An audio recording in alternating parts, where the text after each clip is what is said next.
Hey, hello everyone, and thank you all for joining us on a relentlessly grey afternoon. And also thank you for diverting your attention temporarily away from the Chancellor's speech, setting out the economic stall today.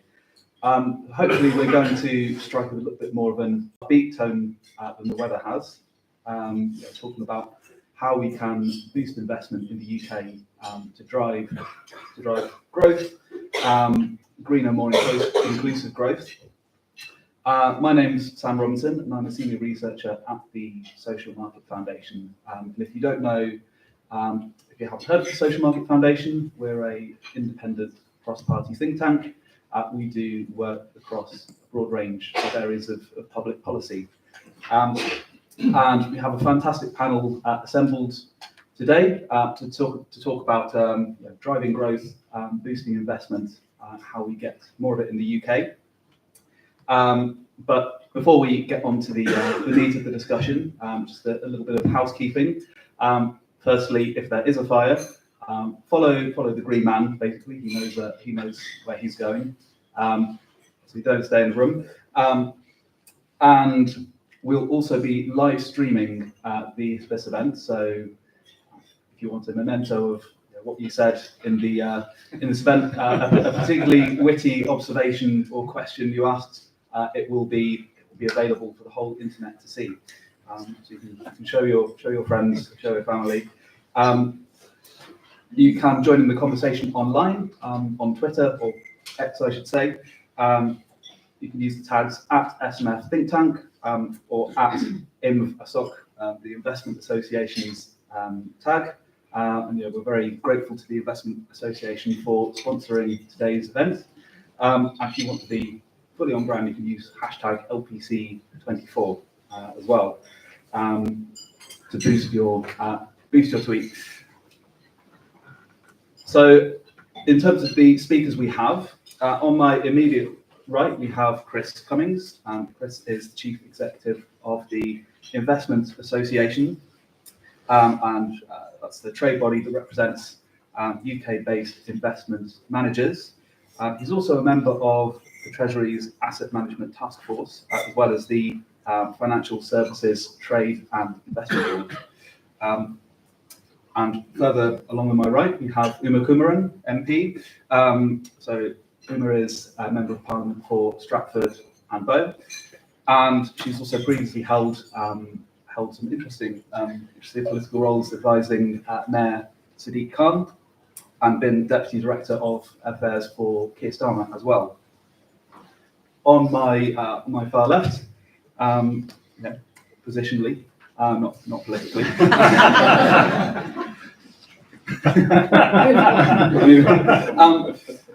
We have Emily Shepperd, who's the Chief Operating Officer at the Financial Conduct Authority. Emily oversees the FCA's operations and business performance infrastructure, communications, functions, and finances, lots of important stuff. And finally, we have the Right Honourable Byrne MP, MP for Birmingham, Hodge Hill, and Solihull North. Obviously, best known for Simon Treasury, but apart from that, Liam currently chairs the House of Commons Business and Trade Committee, and Liam, you also have a book out this year. Yes, the inequality of wealth, why it matters, and how to fix it. We might be maybe getting onto some of those things later on. But I won't detain you any longer. We can get into the discussion. So I'll turn first to Chris. I mean, maybe take us through what the role of the investment industry is in economic growth, how that can be supported. Thank you, Sam. Thank you, and good afternoon, everybody. On a bit of a rainy afternoon, but let's. I'm sure we'll bolster the spirits of everybody here. So I'm delighted to be here to talk to you about how investment can and is the real engine of growth, productivity, and opportunity across the UK and actually globally. I'm very honoured to be representing an industry today here in the UK that's worth some £10 trillion pounds. Yes, I did use the trillions word there, which is just an awful lot of zeros. But actually, it's an industry that whose central role is to gather together the savings of households across our country and countries around Europe, America, around the world, and put that money to good use by investing in companies that need to raise finance, to create jobs, to pay for infrastructure, roads, schools, hospitals, and so on, and to create jobs and therefore spread economic growth and development around our country. And as a result of doing that, to repay those people who've trusted us with their hard-earned savings and give them back a large pension than they would have got otherwise. So really what we're about as an industry is making sure that people who've worked hard all their lifetimes have a better standard of living in retirement. Now we do that through investing about £1.4 trillion today here in the UK. And that's across the whole of the country. So that can be everything from the shopping centre in your town through to the car park that you might have used here today. It might be in financing the company that you work for when it's wanting to grow and in giving people confidence to actually make the investment decisions they need. So that's why speeches like the one the Chancellor is giving at the moment, and thank you for tearing your attention away from her words, are so important to us, because actually what we want to see is the UK continuing to be regarded as a safe place for investment. Of that £10 trillion that I mentioned a moment ago that we're very fortunate to manage, just under half comes from the investments, the savings of UK citizens. About a third comes from people across the whole of the European Union. But the rest of that, and actually the part that's growing fastest, are the savings, the investments of people around the world that look to the UK as the place to manage their money, as the place, hopefully, to invest more of their money so that new growth can be created. And that's why we're looking forward to hearing more from the Chancellor about a sunnier disposition than the weather outside might suggest. While we're looking forward to her and the Prime Minister, and I hope the MPs on the panel this afternoon talk to us about the fact that despite the hard times, and we're expecting some difficult news in the budget, but why the UK is a great place to continue to invest. And if we can get that message right, then actually that's going to make sure that initiatives such as the new wealth fund, GB Energy, can continue to attract huge amounts of investment. Yes, from my industry, but actually it's your money that will be invested so that we can make sure that the pensions we pay when people retire are better than you could have hoped for and more than you'd have expected, and generate a decent return while we're looking after your money. Thank you, Chris. So yes, very strong base to build on, but on the subject of starting to build it, I'll turn next to Uma. Thank you, and it's great to be here. Thanks everyone for, one, battling the rain, and two, choosing to listen to us over the Chancellor. That means a lot. So Sam, you mentioned my political roles, which obviously for political geeks that we all are quite interesting, but actually for the last few years, I've been the Director of Diplomatic Relations for over 100 cities around the world, working with the United Nations and global philanthropists and banks and investment firms and others to work towards more bolder climate action and more sustainable green financing for cities. So you might have wondered what I was doing on the panel. I'm definitely the least illustrious in terms of this subject matter on the list, but I'll try and do some justice to it. So we heard from Chris about that trillion figure. Actually, if we look globally, it is 26 trillion. That is the economic benefits that we could see if we take bold climate action.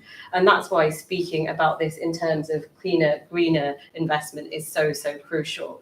The Climate Change Committee have said that we need 50 billion of investment a year between 2030 and 2050. And that's a really significant sum of money. And this investment, we need involvement from the private sector, businesses, philanthropies and government to make this a reality. And I just want to talk a little about the global context here. By learning from international best practices and tailoring the approach to the UK's unique financial context, the National Wealth Fund could really unlock the private capital required to propel the UK towards its 2030 and 2050 climate reduction targets. I've said about this 26 trillion figure, but actually, if you start looking at it in further detail, it gets bigger and bigger. And as Chris said, there's so many zeros, it's almost incomprehensible. But why the figure is so high is that on current trajectories, the emission levels are so high around the world. We're not yet meeting the sort of targets set out in the Paris Accord, and cities are leading the charge far faster than their respective nation states to row back on this. If we carried on at current trajectories, the economy of the US would be 7% smaller than it is today. And the same calculations used to come up with that, Britain, Canada, and France could lose between 6 to 10% of economic output. So it is a really serious issue. It's not just a moral imperative to tackle climate change, but it's a financial imperative for us as well. We've heard from Ed Miliband, and he's talked about the fund helping to deliver the government's mission to make the UK a clean energy superpower. And as someone who's on the GB energy bill, I'm very ready to get stuck in and see the detail of what we're doing. But without financing, cities can't achieve this green transition at the scale and pace that we need. And in the past, we've been limited by national policies, by taxation powers, by institutional capacity. And I'm not just talking about in Britain, but globally, they have been really struggling. And so without some sort of private and government partnership, it has just absolutely not been possible to make some of the innovations that we've seen around the world possible. It's not that cities or countries lack ambition, but it's the lack of finance to make this ambition a reality, which is why the National Wealth Fund is so important and so exciting actually at this time. It's also why finance has been absolutely at the front and centre of the last couple of COPs. So last year's COP in Dubai, you really saw an absolute push from businesses and banks to be there and be present. Some would say it was a very clever lobbying effort, but actually finance is absolutely at the heart of the climate challenge that we're facing. And this year's COP in Baku is very much being seen as the COP, the finance COP. And if you look at from Davos to the IMF to spring meetings, you're seeing more and more green advocates and green lobbyists, if you like, turn up to these things to really make the case for why green finance and green sustainability initiatives like the National Wealth Fund globally are really important. And thinking about the UK, just quickly to wrap up, next month, the Chancellor is holding an International Investment Summit. The Prime Minister and the Chancellor are hosting, and they're bringing almost 300 industry leaders together to catalyse investment in the UK. And so it's showing, why this isn't just something that the UK government tackle alone. It will take an international effort. It will take global collaboration. It's why David Lammy has been speaking about the climate challenges as well. This doesn't start and end on policy boundaries. It absolutely goes into every single part of government and every single sort of structure that we have. There's some things I'd like to see happen, but I'll pass over to, back to Sam, to Liam, maybe. Thank you, Emma. So, without further ado, I'll come to Emily. In terms of... All right, thank you. So what is the role of a regulator in all of this? Our primary objectives are around protecting consumers, so making sure that consumers understand what it is that they are buying. And you can see some of that through the consumer duty. Second one is around stability in the market, so stability in the financial market in order to make sure it's operating cleanly as possible. And the third one is around competition. So we support competition across the market. We don't want a monopoly of any sort. We also have a secondary objective called SIC-GO. That's around international competitiveness, different to competition. So international competitiveness and growth. So this is a relatively new objective. We believe it sort of falls out from the first three anyway. If you've got a market who is operating well, where you've got customers who understand what it is that they want, and it is clean enough, and you have a natural competition happening, you should have an attractive market anyway. But the secondary objective, we've got a lot of metrics against, and we published against our performance there in July earlier this year. So when it comes to competition, we have made some changes recently. You've probably seen some of the changes in listing rules in order to attract more finance into the UK. We've also done some listing rules for environmental listings, which I think we're pretty proud of. And then there are some other pieces as well, like Pisces. Pisces is an intermittent trading venue where private companies can periodically swap shares, basically, get more investment into their organizations. So apart from these sort of policy changes, I believe there are three things that underpin the attractiveness of the UK and the ability to invest. I think the three things we've got here are predictability. Nobody wants to invest in something where they don't know what's going to happen next. And the regulator has a role in that, being predictable, being really clear and very clean in what it is we are wanting to do. The second one is appreciating devolution. So you talked about, where you're going to see this growth. At the moment, I think people tend to congregate to London. They come from other places in the UK to London. One of the things we're supporting is making sure that we appreciate that local expertise in the local market. So as a regulator, we have a location in Leeds, where we've got all our data scientists. We've got 75 data scientists and a team at the moment of about 250, but we continue to grow. We also have teams up in Edinburgh, again, about 200. We have 9.8% of our workforce currently just outside of London, and that's relatively new for us too. The third thing is around championing the UK, making it attractive. We've also got a summit. So we've got a market summit happening in October where we have been able to attract a lot of big hitters from around the world in order to talk about what London is like as a market and again, to champion it a little more. One of the things that I did mention in my last panel, but it's slightly embarrassing, but good to say that we are the preferred regulatory regime. That's from the State of the Sector review. And I think that's because, we do have a long history. We do interact a lot with international various functions like IOSCO, like Financial Stability Board, GFIN. Members of the FCA are wanted for speaking events across the globe, and we do try and support as many as possible whilst also doing the day job. So championing the UK is that third element that I wanted to bring in. I'll just hand back. Thanks, Emily. And finally, I'll hand over to Liam. Great, thank you. I'm going to stand because I'm afraid 20 years in the House of Commons just teaches you to speak in a sort of particular way. So I'm just going to speak for a few minutes, which is, as we used to say, the average lifespan of a Tory Chancellor.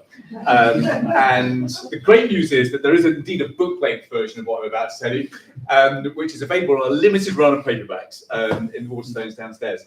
And I think what I'm going to do, and I've got to leave unfortunately at 1, but I just want to supply a bit of provocation in this debate. And I just want to do that by making 3 points. One of it is about actually where Chris started, which is about sunny uplands. Second, how we fix the broken investment function that's bedeviled our economy for so long. And then third, just to kind of state the obvious, you can't fix the investment function in our country without fixing savings. So let me just start with sunny uplands. I am one of those backbenchers, and this is not a secret, there's a few of us who have been saying to the top of the office, look, be honest about the inheritance, but it's got to be paying for a purpose, and tell us a bit more about the purpose. And this is where, our message to the business community from the Labour Party has got to be very simple. As entrepreneurs, you make history by inventing the future. And if you think about the future that is going to unfold over the course of this century, it's extraordinary. Revolution in artificial intelligence, in genetic medicine, in the shift to green energy, the rise of the global middle class, which is still booming, global gigabit connectivity. Kristalina Georgieva is one of those who says that over the course of this century, we could multiply living standards by 13 times. That could transform the options, the agency, the opportunities of the people who came into public life serve. But we have got to unlock that potential by escaping an inheritance that is defined by 3 numbers, 0.7, 1,200, and 2.7 trillion. 0.7% is the forecast growth this year. £1,200 is how much poorer an average family is in this country compared to 2019. And 2.7 trillion is, of course, the size of the national debt. So the only way in which we're going to escape that inheritance is by shifting from a demand-side model of growth to a supply-side model of growth. What Janet Yellen and others have called modern supply side, making sure that we've got the infrastructure, we've got the skills, we've got the healthcare, we've got the rail systems, the cyber systems, the right trade deals globally into which you can sell. And so That shift is going to be complicated, and it's only going to work if we find a way to raise the investment rate in our country. Now, that has got some big implications for the fiscal rules, and actually the decisions that Rachel's got to take, both in the budget but also in the spending review, have got big implications for how we make sure that capital investment in our country is moving up. But the big problem that we've got to escape in the private sector is this problem of blind stewards and greedy captains. So the reality is that since the advent of modern portfolio theory, we've had investors that have basically run their businesses by just diversifying and putting as many eggs in as many different baskets as possible. And actually, the peril of that is that it can mean that they're not engaged sufficiently in the way that a business is running. And so when you have got, as we have in this country, 31,000 different pension funds and schemes, you've got to ask yourself whether actually we need to move to a model that is a bit closer to Australia or Canada, where you've got a handful of super funds that are able to summon up the investment in investing in much stronger, much more capable, much more focused stewards. And so that kind of consolidation is something that TBI has talked about a bit, something Rachel's talked about a bit. That is something which I think is essential if we're to ensure that the £2 trillion worth of pension savings we have in this country is actually better spent on delivering better outcomes from companies. And if we can couple that with good ESG frameworks like that pioneered by Nest, like that pioneered by the Good Business Charter, then actually we will have people investing our money in firms that aren't dodging their taxes, poisoning their planet and screwing their workers. And that is actually one of the key ways that we give Britain a pay rise. So there are some big changes that I think should lie ahead in the investment management industry, but we are not going to optimize those changes unless we fix not only investment but savings. And on the left for many years, there's been this argument about universal basic income and what a wise idea it is, and it's nonsense. Actually, what we need in this country is not universal basic income, but universal basic capital.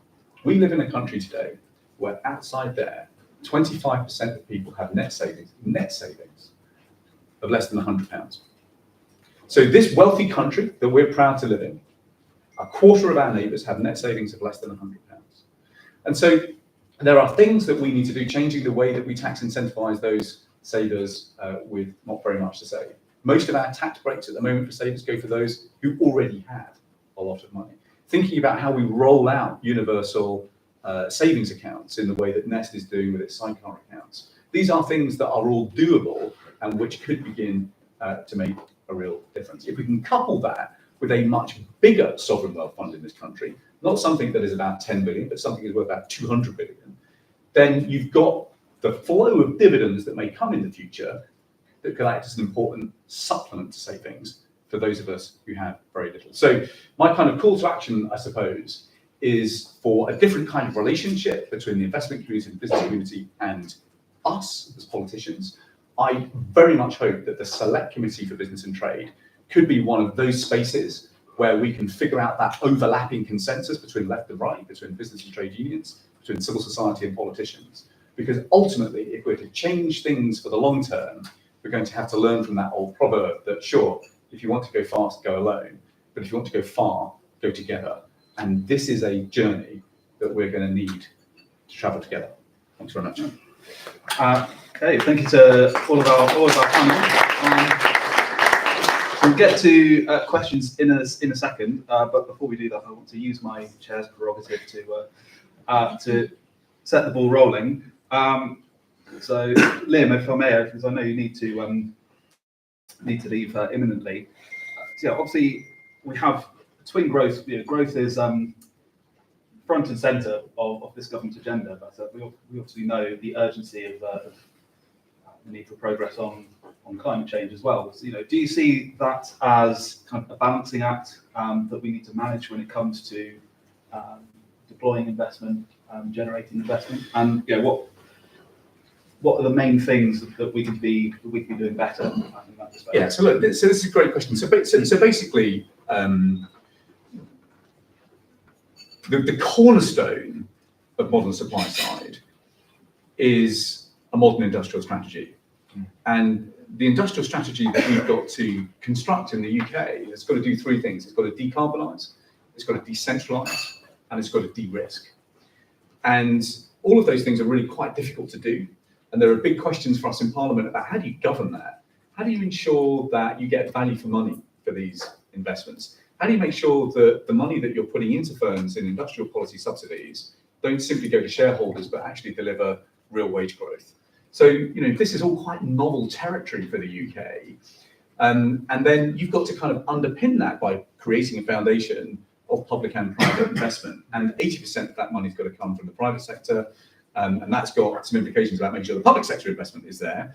But you've also got to think about how do you get the private sector investment there too. And you've got to do that, by the way, by navigating this dilemma that will come front and centre in the budget, which is restoring fairness to the tax system. So, I don't know how many people here have read Rishi Sunak's tax return. Seriously, I'm the only one? Okay, it's not very long, it's only a page, right? Because that's all he publishes. So on his last tax return, Mr. Sunak declares an income of about 2 million and a tax rate of 23%. Now, I suspect 23% is lower than most of you are paying in this room. Now, that has got big implications for what you do to the capital gains tax regime, I'm afraid. But how do we do that in a way that doesn't deter maximising private sector investment? Well, one of the things you've got to do is you've got to construct things like the National Wealth Fund in the right way that crowds in private sector investment. But the planning reforms are just so important, because unless we can build that pipeline of projects and actually de-risk the political risk around many of those projects, then frankly, you're not going to have a pipeline of investable propositions. And that remains, one of the biggest frustrations with investors. I mean, we talk a lot about how we've got to get the finance in place, but more than anything else, we've got to get the projects in place. Fantastic. So I might come to Back to the stage left at that point. Yes. So yeah, I'll come to the rest of the panel briefly if anyone wants to build on any of those points. Chris? Yeah, sure, very happy to. And Liam, I agree with an awful lot of what you said. I'll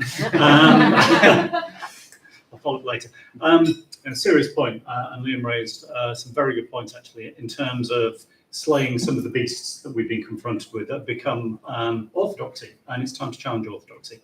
We do live in a society where we all know actually that we're facing into a generation of pension and poverty, because there has not been enough investment into savings. It's been very hard actually to have that discussion around how much people should be saving, where they should be saving into. We do have a tremendous policy success here in the UK in auto enrolment. 11 million people now save into a pension they would not have saved into before auto enrolment. That's a tremendous success. But contribution rates at 8% don't cut it. And so there does need to be that serious discussion about how 8% turns into 15% over a period of time. And there are lessons we can learn from Australia, from other jurisdictions about save more tomorrow and behavioural nudge theory to help us get to that point, so we can have a citizenry that can have dignity in retirement. And actually that should be the job of my industry, but it does require political support, regulatory support as well, and engagement about that level of conversation. We are going to have to look at some of the what we call safetyism, but the overabundance of caution that mean that if you want to get into debt, you could log on now, get a credit card in the next 2 minutes with several £1,000s worth of debt. And you know what? If you're like my kids and you want to buy a house or a flat, you've got to get into debt to show you can afford to make repayments. Try and open a savings account, try and open a stocks and shares ISA, and you're what? Stuck there for hours, okay, with no guarantee that you'll get to the end of the process before you get timed out. Now that is a fracture in the regulatory system. It's a fundamental problem with how the architecture has been created, and we've got to move away from an environment that prioritises debt over savings and investment. We've also got to get to a point where actually encouraging people to invest is just a sensible thing to do, as happens in Canada, as happens in the US, as happens in Australia. But encouraging people to get in, start the savings habit that will generate investment has become profoundly difficult in the UK. Now, for many of us in the industry, for most of you in the room, actually, I am sure that this is something that you cope with day in, day out. But we know the vast majority of the people in this country simply can't. There was some great work done by Aberdeen, and I'm name-checking Jeff because he's here from Aberdeen, but actually some tremendous research that showed that 74% of people, when they think about saving, can only save into a cash savings account. So that's value destruction straight away, because cash savings do not keep pace with inflation. So we're locking people into a loss, but we're encouraging that apparently is a good thing to do, rather than telling them to start saving into investments that will beat inflation, that will give them a real rate of return, that will preserve their capital. So there are just some big conversations we need to have. But we're building on some good foundations in terms of what we've achieved through auto enrolment, how we can roll that out. And so I feel quite passionate about this being an inflection moment with a new government, with a priority for growth, and actually an opportunity to kickstart the investment culture back in the UK. It's a crying shame that actually fewer people invest in the stock market today than was the case 20, 30 years ago. Fewer people. And yet we know that the only way to give people dignity in retirement is to give them a better pension. And that does mean actually motivating savings into investment over the long term. And that will create jobs across the country, because that money goes into the stock market and it creates jobs in the places where we all work. That's why when we did some research, 18 to 34-year-olds want more of their money to be invested in UK companies. If you're over 55, you've read the story about global diversification, and your mind's set on maximising your pension today. But actually, if you're 18 to 34, there's a bigger incentive to be investing in the places where you work than around the world. I think that's not a bad thing. Uma, coming to you, getting more people investing and making sure it's green. Any thoughts? Yeah, well, firstly, Chris, I think you've given a bit of a masterclass for not a finance person on how sorely financial literacy education is lacking in Britain. This is something we should be teaching our kids from a very, very young age. How to save, what's a pension, why is your pension important, debt, good debt and bad debt. Because for a lot of people, and debt is something that terrifies them. Credit cards terrify them. But actually, if you look at some of the savvier investors, they're using their credit cards to get money, to build money and grow money. So, it's a bit of a masterclass there on kind of why we need better financial literacy education in Britain. But the elephant in the room, Sam, seems to be the word green. And this panel is greener, more inclusive growth and prosperity for UK. And look, it's not always been fashionable to talk about green issues, because actually they've been not prioritised in this country. Climate and economy haven't been two things that go hand in hand. But in recent years, as I've said, it's not just become a moral imperative, but it is a financial imperative. And we are seeing big banks, big businesses, philanthropists from around the world really want to showcase their green credentials, not just to try and outdo each other, because there are big egos in the room. It's not just that. It's because lots of them have reached the absolute top of their game, and they want to now leave the world a better place for their kids and grandkids.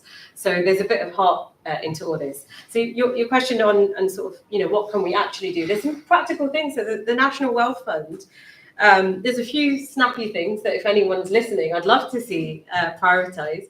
We want to see high wage jobs, because that puts more money back into people's pockets for them to then spend in the economy, and that keeps things going. There are so many opportunities in low carbon industries that also support social mobility and help reduce regional disparities in our country. There are kind of things that we could do quickly on directing funds towards some high impact projects on renewable energies, on energy efficient infrastructure and clean transport. Now, loads of these, I obviously am talking about a city's perspective, and as a Londoner, I'd be remiss not to always bang the drum for London. But we do need to make sure that investment and economic prosperity is shared equally and equitably across the country. Because what you don't want to see is regions being pit against one another. And unfortunately, in the last 14 years, there has been an anti-city bias and an anti-London bias. And actually in London, we see some of the best in sort of economic success, but we also see really, really tough inequalities in our city as well. So it's not fair to say that London has it better than the rest of the country. That is just simply not true. But we also need to share opportunity and investment throughout the country, and that's why this summit, which comes 2 weeks ahead of the budget, is so important for this country to build on our place as a strong place to invest, as a strong global climate leader, as a strong global climate trading centre, but also making sure that we share the love throughout the country. And I'd like to see people talk about kind of greening the economy a bit more. Finally, Emily, any Thoughts on that? Yeah. So transitional finance, I think, is a very important sector, and it's something that we've been working closely with the government to date, figuring out how to get that money into the system to make things greener. It is a strategic opportunity. It is a big opportunity for this country. So I think, and developing one as well. But if I can take it back, unfortunately, to Chris's point, which is more about getting the money invested in the first place, no matter where it's invested, I think that is something that we are going to lean into significantly.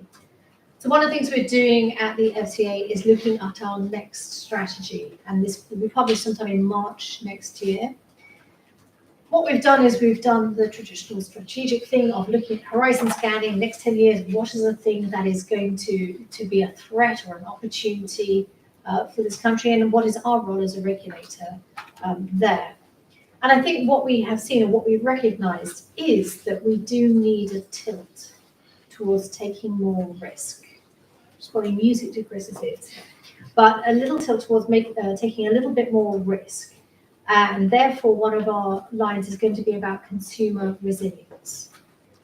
What we mean by that is the ability for consumers to invest, but to take insurance, to take mortgages, to understand the mechanics of financial products, for there to be enough financial products to give them choice, and for the education to back things. Now, education isn't actually in the FCA's remit, it's in MAP's remit. But MAPS, together with, I think, every single bank going, have all got education programs. So we're looking at potentially... And investment management. And investment management, sorry, and investment management. Oh, I'm in trouble. So lots of people have lots of education programs that are ongoing. And we're thinking about how we can play a role there. So it may be that we can use our convening powers to pull them together. Let's see if we can get the sum of the parts to add up to a bit more.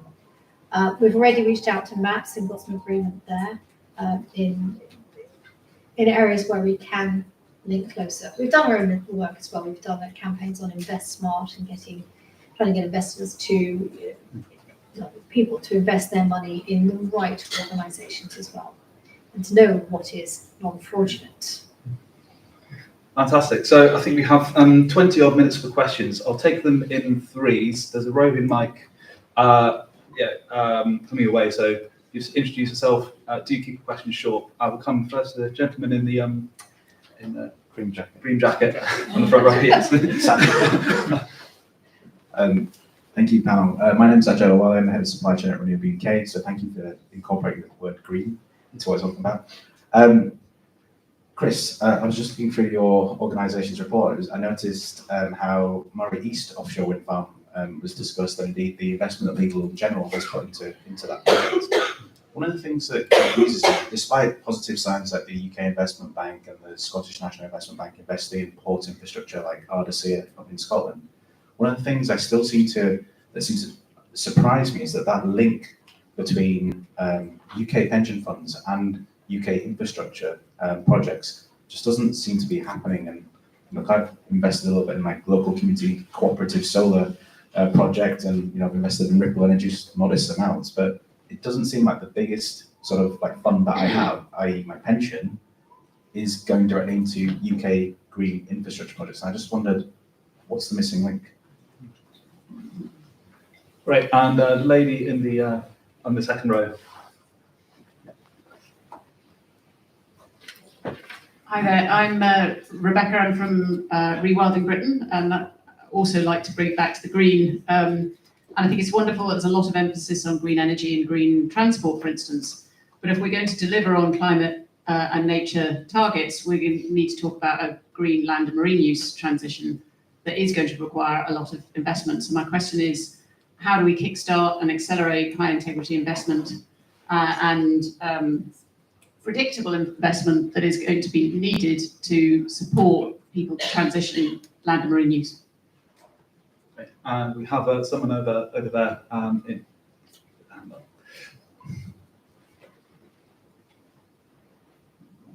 Thanks. Hi, I'm Matt Burnett from the Institute of Physics. And physics has been fundamental to all of the green technologies that we're using and will be the technologies for the future. But a lot of those technologies come to market through startups. And I think the last government recognised there was some sort of technical barriers to pension funds investing in startups and those sort of higher risk companies. So they passed the Edinburgh reforms, the Mansion House reforms. My question for the panel is, do those go far enough? Like, are the gates now open for that money to come through, or actually are there further things stopping British pensioners from investing in these startups where the Canadian pension funds you've mentioned, have been doing that for years and getting good returns? Great. So we have, I suppose, questions about the transmissions chain between sort of savings and infrastructure, essentially, and the role of startups. Chris, coming to you first. Three excellent questions, actually, and definitely a theme between them. So a couple of things I'd say to begin with. The first one is, from an investor's point of view, we like to invest in infrastructure. Infrastructure provides long-term surety of return, which if you're running a pension scheme, that's a hallelujah opportunity. I think Liam touched on it, amongst others, which has been the problems over planning. And the UK's labyrinthine, Byzantine planning regulations actually have been a real impediment to major pension schemes investing in the UK. The time horizon has simply been too long. I think it's still over 15 years to connect a wind farm to the national grid. There are some structural issues there that we need to work through as a nation to decide how interested we are. It's a source of deep frustration that we see investors from other jurisdictions able to do things that UK pension schemes can't, and how we bridge that gap is a subject of much debate. And we were delighted with the Mansion House Compact that was announced a year or so ago, because what that was designed to do was to bring what we tend to call private market investment, but to open up new sources of investment into high growth companies, like in physics, to make sure that actually those growth companies got access to the finance they needed. Are the gateways open? Not as much as we'd like, to be honest. Is there more work to be done? Yes, there is, but at least there is an opportunity to get through now. Things that we need to change that, okay, are well known by most of the community. The first one is, and we touched on this a little earlier, the scale of UK pension schemes. There are an awful lot of pension schemes in the UK that are simply too small. So we do need to scale up the size of pension schemes in the UK. But we need to do it in a way that we've termed sophisticated scale. Because if you just make something bigger, that doesn't mean to say that it's going to be any better. Actually, it can make it even harder for small companies to get access to the investment they need, because actually all that happens is the ticket size increases. So you take that £5 million company, and actually the requirement is from the pension scheme, oh, no, we're only interested in £50 million companies. So sophisticated scale, the ability to get into the high growth companies, that's hugely important. Larger pension schemes, we know, have better advisors, they have more sophisticated trustees. There is a way of generating the outcomes that we want. And we're looking forward to working with this government to address some of those issues. The pensions review is happening now. There's a huge opportunity to address that. And we also need to change the advice that pension scheme trustees get, so they move away from the safetyism approach that has hindered our industry's ability to invest. And we also need to move away from the fixation of cost. We have a toxic conversation in the UK, which is always cheapest is best. It really isn't. In no other walk of life would you say, I'm going to buy the cheapest thing because I know that will be best. It's ridiculous to even say it. Yet in the pensions world, that has been the driving motivation for the last 15 years, which has meant that if you're managing a pension scheme, all you can really do is head more towards passive indexing, more towards investing in the Magnificent Seven in the US, driving down costs, which has meant that the opportunity to invest in high growth companies has been taken off the table. So we have done a national disservice because of the regulatory regime that we've wrapped around pensions. So that's something we need to just push through now and actually rediscover what we're trying to be about, which is unlocking investment for the benefit of investors, for the benefit of pensioners. And actually, if we keep that outcome in mind, we'll end up in a very different place in the future. Great. And Uma, following up. Yeah, so on the pensions point, I think Chris is right, but also one thing Chris, that you didn't say is actually leadership. Leadership really matters on this, bold leadership. And turning to my favourite city in the world, London. London's got a really world-leading divest, invest policy on the pensions in London, and that's working with the London Pension Fund Authority. It's just under £10 billion worth of assets. I don't know how big or small that is in pension terms, but to me, £10 billion is a lot of money. And it's not just London, Oslo, there are other cities in Europe, and it was actually spearheaded by then Mayor Bill de Blasio from 2018 from New York. So cities are doing this. It is, there is bold leadership happening around the world. What we do need, though, is governments to row in behind cities and use examples like Divest Invest, where we are showing that you can divest away from investments in kind of poorly performing green companies that don't, prioritize our planet and our future, and move away to cleaner, more responsible sources of investment. And that's really important for the kind of next stage of pensions. And Emily? Yeah, so I'd say that the pension review is something that we are particularly interested in. I think it closes on Wednesday, so you still have some time to input. It's not our review, it's a government review. But pensions, the landscape of pensions is quite complicated because it's partly Department of Work and Pensions, partly HM Treasury, a little bit for us, a regulator, as the Financial Conduct Authority, but also there's a pension regulator. So the pension regulator have a role as well. I think the Mansion House Compact was a really good start, and a lot of pension managers, a lot of investment managers signed up to the Mansion House Compact, which said that they were going to support and they were going to invest into infrastructure projects. But there are some mixed messages. So trustees also have a letter from government saying, be careful, invest in bonds, don't take too much risk. And it's getting that risk-reward balance right that I think is at the heart of getting that investment from pensions right too. So as a regulator in the FCA's seat, we're not going to go and say, you must invest X in this and Y in that. It's just not our role. But you are right in that when human resources will look at a pension provider, what are they looking at? Often they are just looking at the cost. How much is this going to cost me? Is it worth it? What gives the best value? But value for us is a lot more complicated. So we're looking at consumer duty, and we're looking for all sorts of firms to prove the value that they have. For a pension fund, we'll be looking at the management fees, absolutely. We'll be looking at returns. We'll be looking at the information they give to the contributors to the pension as well. There's a complex variety of things that we would expect the pensions providers to be using and analysing in order to prove that value for money. And that's probably the piece that we can turn the screws the most on as the FCA. Great. So I think we have time for another round of three. So we've got gentlemen in the front, Bacardi here, and two people in white coats at the back. Thanks. Yeah, we missed what the Chancellor said, but wealth taxes might be on the table.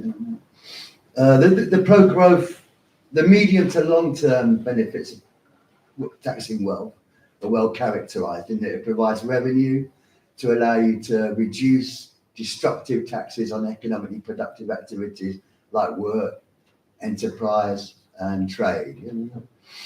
It also can be used to, if judiciously done, it can be used to repair broken markets. But when Denmark introduced a tax on land in the late 50s, the improvement in economic metrics was far faster than anyone, even the most religious advocates would have predicted. And the mechanism was that when it became less lucrative to do that speculative investment in economically sterile things like land, then all that investment was driven into the private economy to enhance productivity, and the effects were incredibly rapid.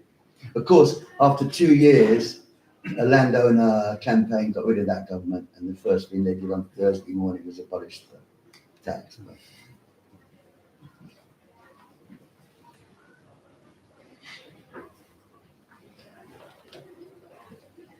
Hi, I'm Flo. I work for an agency called Milltown. I wanted to ask about inclusion in investing. So 2019 to 2024, I think it's 2% of VC funding that went to businesses founded by women and 0.25% to businesses founded by people of colour. So I guess my question is, how do we sort of fix that in the VC world? And then how do we not do that in opening up pensions investment into startups? Hi, my name is Louise Krupski. I'm the Deputy Mayor of Lewisham and I'm on the Pension Investment Committee in Lewisham. And obviously we are investing in the London Civ. My question is related to what the lady asked about biodiversity, and because we have been successfully divesting our pension scheme for the last 6 years from fossil fuels, and we're now trying to make it so that it's completely net zero. And the only way we can do that is to actually invest in some positive carbon areas, and we're looking at agriculture and forestry. But the problem is that we're now being told that we have to invest in UK more and we have to go to the London Civ. And the only stuff that the London Civ has got is stuff that's right across the other world, over the other world, and some of the forestry and agriculture is quite questionable about the biodiversity elements. So how do we make sure that all the really good stuff that's been done by British farmers, really good forestry in the British Isles, is actually being packaged up so that, you know, the London Civ and other pension funds can actually invest properly in these really good projects, because there's no way to do it at the moment. Thank you. Great, so it's quite a wide-ranging bunch of questions there. So Chris, I'll come to you. Any notes you want to pick up on? Without wishing to dodge the question on land tax, I'm sure there are people here who are far more experienced and have more to say on that. So forgive me, sir. I'm just not expert enough in the area, though I do hear what you say about the need to take a look at productive taxes in the economy and how they could be used. On inclusion, perhaps if you'll allow me on that, I'll focus on that just for a moment or two, because that is something that my own organisation feels very strongly about, and I see great work happening across the country. Can I kind of flip the question though and look at whose money are we managing, which is yours? And if I look at the disparity between the number of men versus the number of women who are investing, and there's great research on this, the wealth transfer between the male population and the female population means that actually as an industry, unless we're paying more attention to the female 50%, here in the UK and globally, then we're going to be missing a big trick. And actually, I look at the wealth transfer, and what worries me is how few women are actually investing and therefore letting their voices be heard, and how actually, as an industry, we need to do more to reassure women that we have something of offer and something of interest to. Now, we have seen quite a number of specialist funds launched. There have been a number of research exercises done looking at how we can address some of these issues, through to whole programs for funds for founder-led women investing into their own industries. So I think as an industry, we've got quite a story to tell there, but haven't been telling it good enough. So I support a lot of where you're coming from. And I'd encourage some of the investors in the room to have a word with you afterwards, actually, because I think there is more to be done.